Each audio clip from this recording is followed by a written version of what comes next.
मार्च से करोड़ों रुपए की धनराशि जारी नहीं होने के कारण जम्मू कश्मीर के सूचीबद्ध अस्पतालों और डायलिसिस केंद्रों ने घोषणा की है कि वे 1 सितंबर से आयुष्मान भारत पीएमजेएवाई योजना के तहत सेवाएं बंद कर देंगे।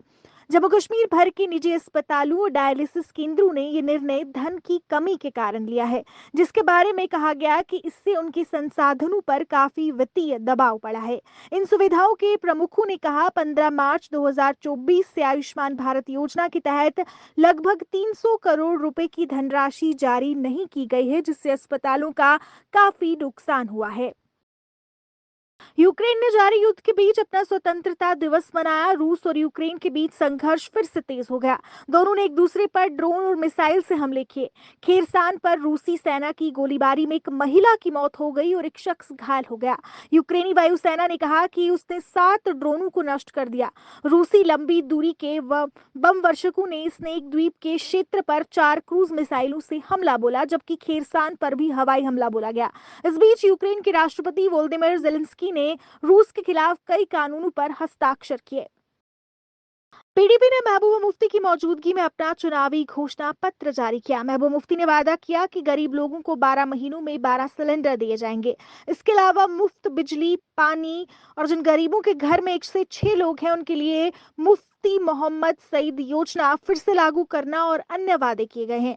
इस दौरान पीडीपी प्रमुख महबूबा मुफ्ती ने कहा कि गठबंधन और सीट शेयरिंग बहुत दूर की बात है। अगर नेशनल कॉन्फ्रेंस और कांग्रेस हमारा एजेंडा अपनाने के लिए तैयार है तो हम कहेंगे कि उन्हें सभी सीटों पर चुनाव लड़ना चाहिए। हम उनके पीछे चलेंगे, क्योंकि मेरे लिए कश्मीर की समस्या को सुलझाना किसी भी चीज से ज्यादा महत्वपूर्ण है।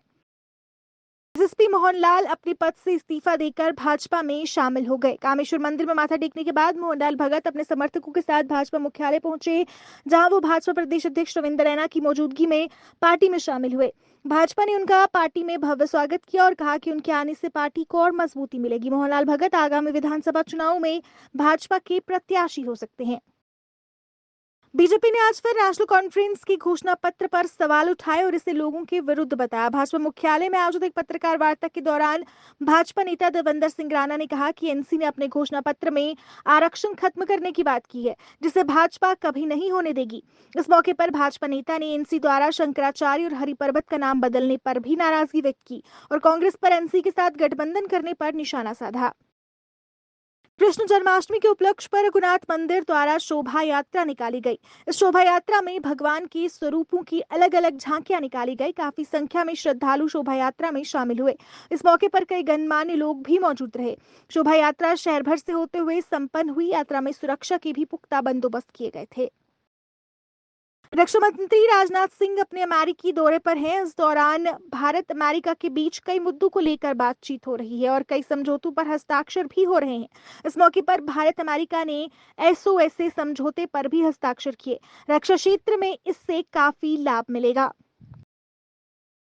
देश के कई राज्यों में बुलडोजर की कार्रवाई को कांग्रेस नेता और महासचिव प्रियंका गांधी वाड्रा ने अस्वीकार्य और इसे बंद करने की मांग की है। कांग्रेस नेता ने सोशल मीडिया एक्स पर लिए एक पोस्ट में कहा है कि बुलडोजर न्याय पूरी तरह अस्वीकार्य है, ये बंद होना चाहिए। कोलकाता के आरजीकर मेडिकल कॉलेज में महिला डॉक्टर की दुष्कर्म के बाद हत्या के मामले में पूर्व प्रिंसिपल संदीप घोष समेत कुल 7 लोगों का पॉलीग्राफी टेस्ट कराया जा रहा है। संदीप घोष के अलावा दुष्कर्म के आरोपी संजय रॉय और मेडिकल कॉलेज के 4 अन्य डॉक्टर्स का भी पॉलीग्राफ टेस्ट कराया जा रहा है। साथ ही अस्पताल के एक सिविल वॉलंटियर का भी पॉलीग्राफ टेस्ट हो रहा है। इससे अहम खुलासे होने की आशंका जताई जा रही है।